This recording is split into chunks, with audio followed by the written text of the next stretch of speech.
2020 National Electrical Code, or NEC, prohibits the use of a rigid coupling to transition between different types of conduit. This means you cannot simply use a standard rigid coupling to connect, for example, a section of rigid metal conduit, or RMC, to a section of flexible metal conduit, or FMC, or liquid-type flexible metal conduit. Section 356.15d specifically addresses this situation. This section is titled Change from one type to another. It states that where changes are made from one type of conduit to another, a wiring enclosure shall be installed, or the connection shall be made by an approved fitting designed and intended for the purpose of changing from one type of conduit to another. Let's break this down. Firstly, the code recognizes that transitions between different conduit types are sometimes necessary. Secondly, it emphasizes that these transitions must be done in a safe and approved manner.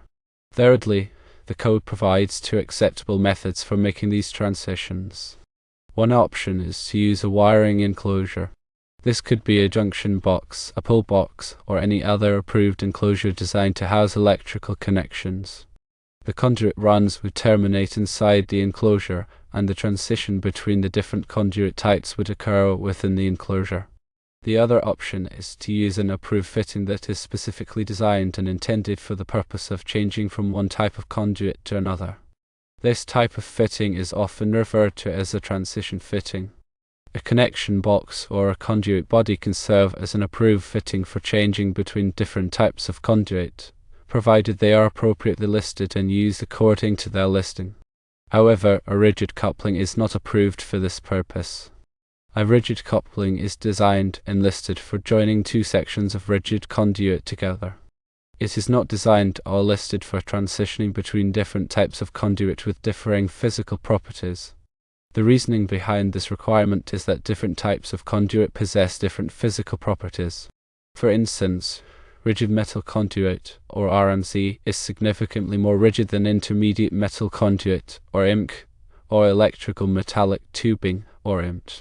Liquid-type flexible metal conduit, or LFMC, is much more flexible than any of these rigid conduit types.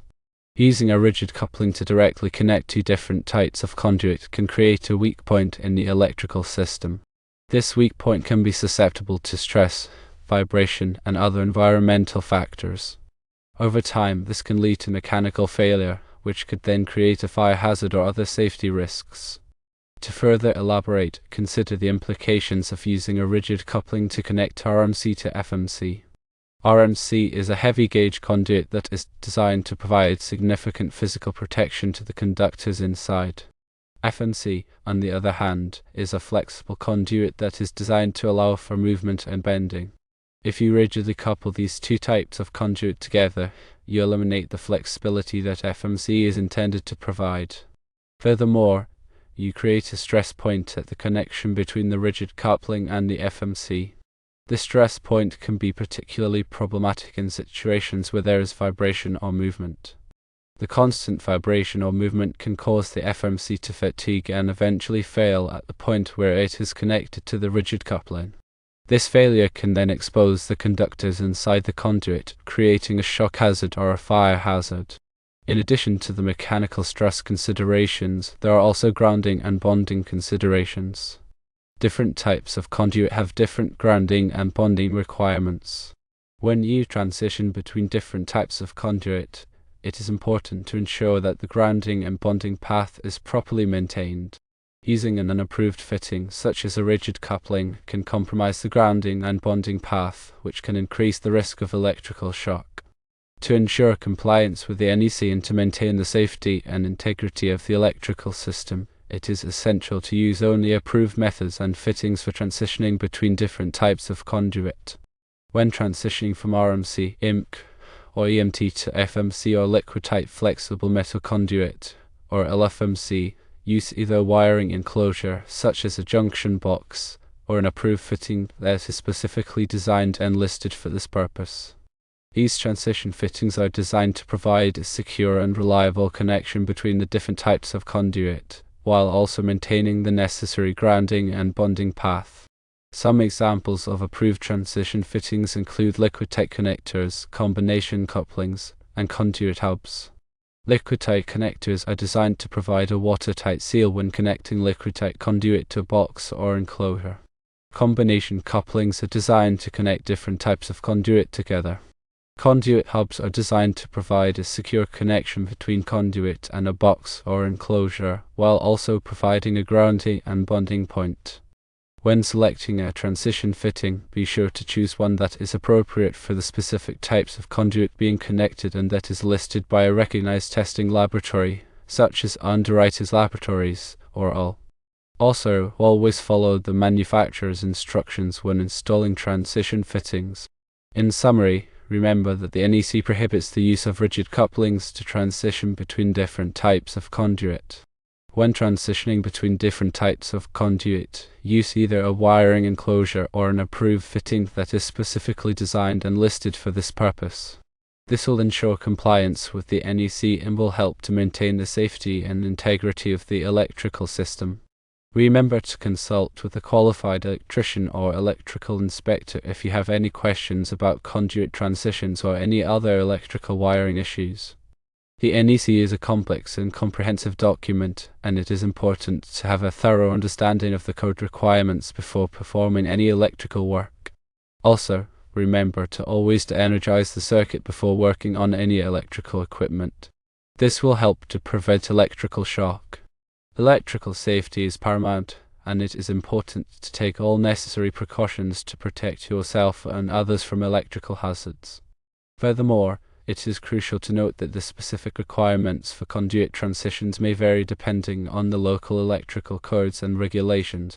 It is always best to consult with the local authorities having jurisdiction, such as the electrical inspector, to ensure that your work complies with all applicable requirements.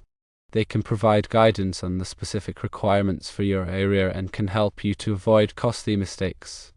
Additionally, it is worth mentioning that the NEC is updated every 3 years, so it is important to stay up to date on the latest changes.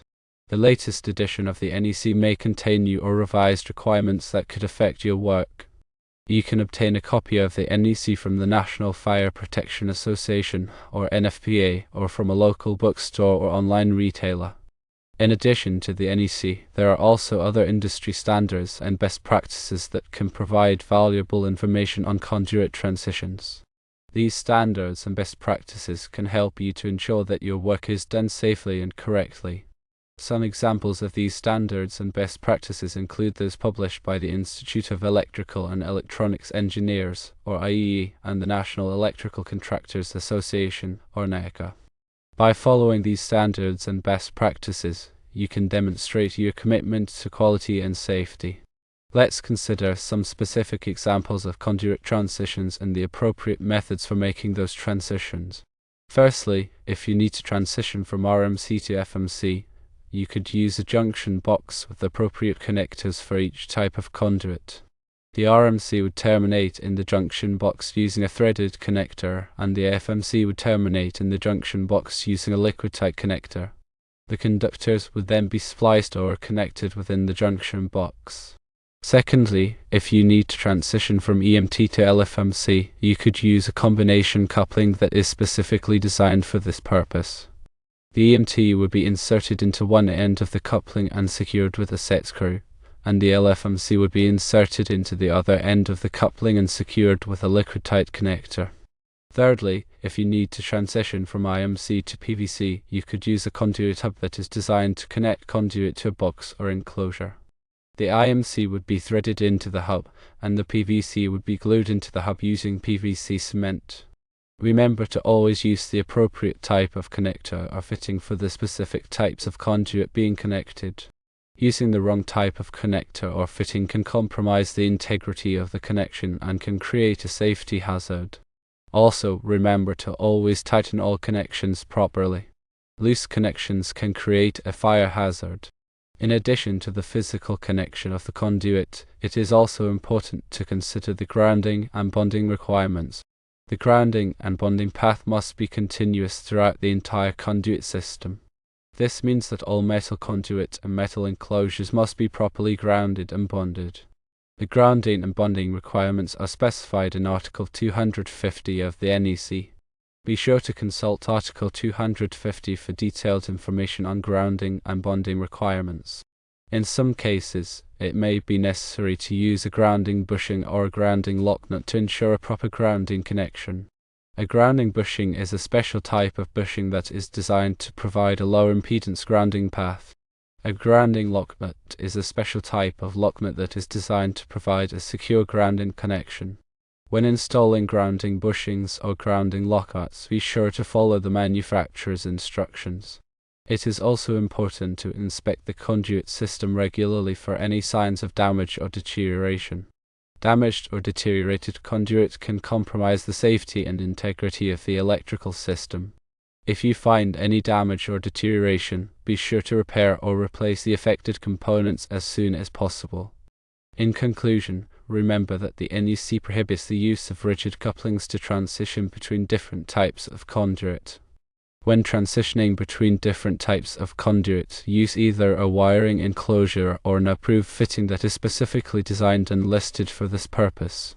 This will ensure compliance with the NEC and will help to maintain the safety and integrity of the electrical system.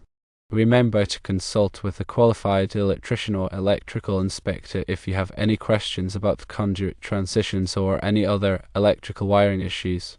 Always prioritize electrical safety and take all necessary precautions to protect yourself and others from electrical hazards.